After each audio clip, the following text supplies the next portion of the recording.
Hello， 大家好，歡迎返嚟我嘅 channel， 我係謝里。我呢度呢準備咗大概500個 gram 左右嘅鮮牛蒡啦。咁牛蒡佢有疏肝理氣、穩定情緒，亦都有改善甲狀腺腫大嘅功效嘅。你哋今日好嗎？留言話我知，你哋平時又會唔會買牛蒡嚟食呢？祝你有開心愉快嘅一日。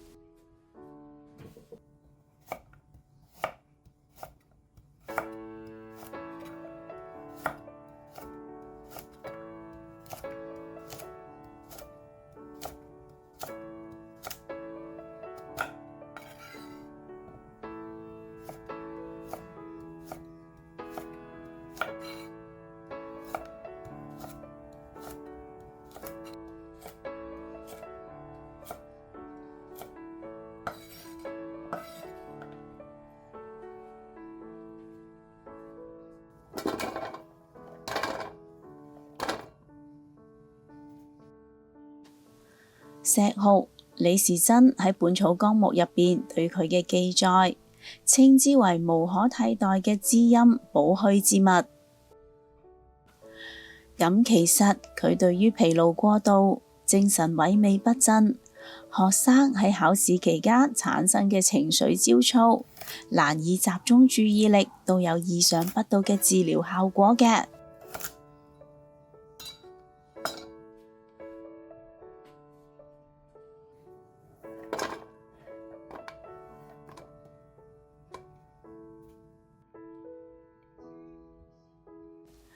改善視力、舒緩眼睛嘅疲勞，我會用清甜嘅紅蘿蔔嚟幫手啦。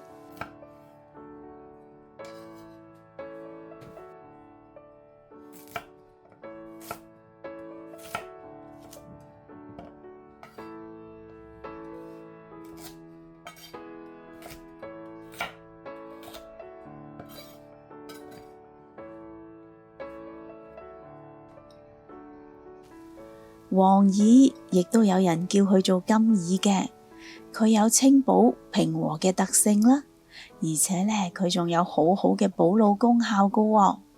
另外佢亦有治療神經衰弱同埋哮喘、咳嗽嘅作用添噶。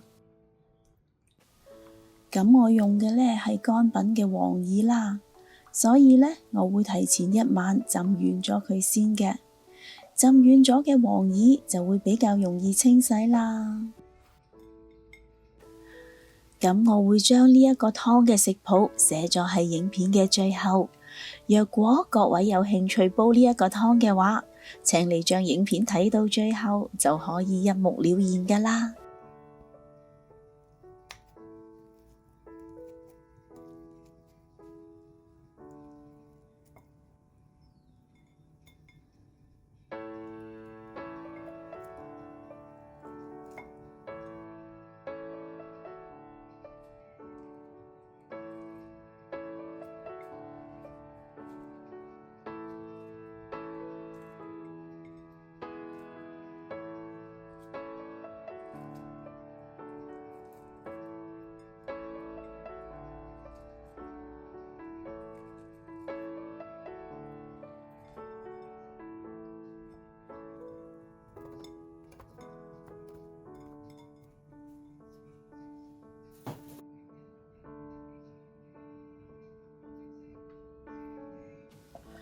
冬天怕凍，經常感冒、身體虛弱嘅人士呢，我會建議經常食用淮山嚟調理返身體，令到體格變得強壯啲嘅。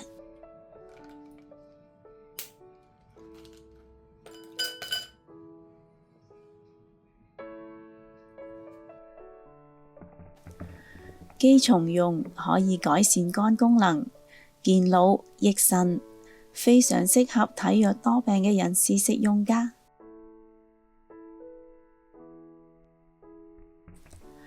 用多幾粒紅棗，令到身體氣血豐盈啦。呢個湯呢，我會用腰果嚟代替肉類嘅，咁就可以放心咁飲湯，唔使擔心會吸收過多嘅嘌呤啦。咁上述嘅乾品呢，我會將佢清洗3、4次嘅，將表面嘅塵埃同埋雜質徹底清洗乾淨佢啦。若果你對我嘅食譜有任何疑問嘅話，請你將個問題寫低喺下邊評論區嗰度啦，我係非常之咁樂意同大家一齊討論㗎。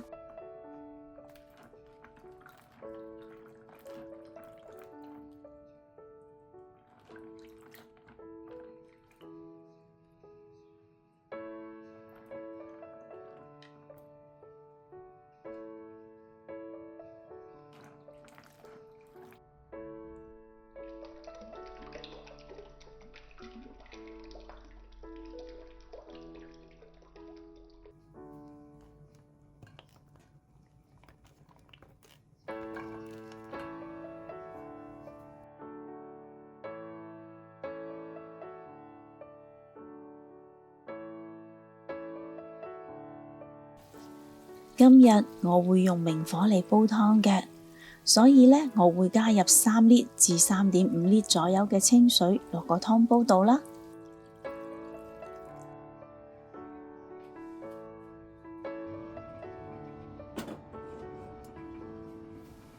我會用個大火將個湯煲滾咗佢先，需時大概15分鐘左右啦。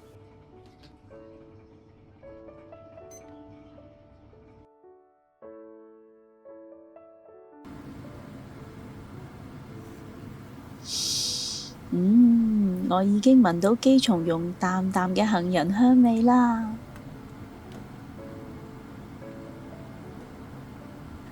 而透明嘅清水而家呢，就已經變成咗淺金色啦。呢個時候我會轉用個細火啦，繼續將佢煲多90分鐘嘅。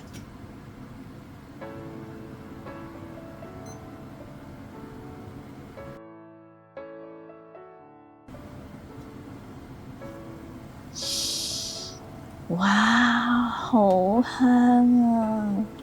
一打開個蓋，濃郁嘅香味就撲鼻而嚟啦。呢個香味真係令人好開胃㗎。金黃色嘅湯水好靚啊！我睇到都已經好想飲啦。咁我唔客氣啦。充滿咗膠質嘅黃耳，好腍好滑，個口感就好似食緊啫喱一樣啊！啖湯嘅味道呢，由於有姬松茸嘅加持，變得又香又鮮甜喎。呢個係一個可以舒緩緊張焦躁，亦都可以輔助治療哮喘咳嗽嘅素湯。冇落任何嘅肉類，所以呢，唔使擔心增加身體嘅負擔嘅。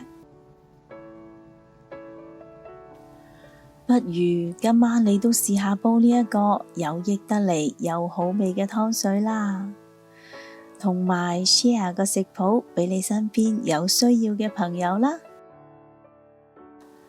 若果你都鍾意我嘅食譜，請你俾 like 同埋留言話我知啦。記得訂閱我嘅 channel， 順便撳埋隔籬個鐘仔啊！多謝晒你嘅收睇，我哋下一個食譜再見啦，拜拜。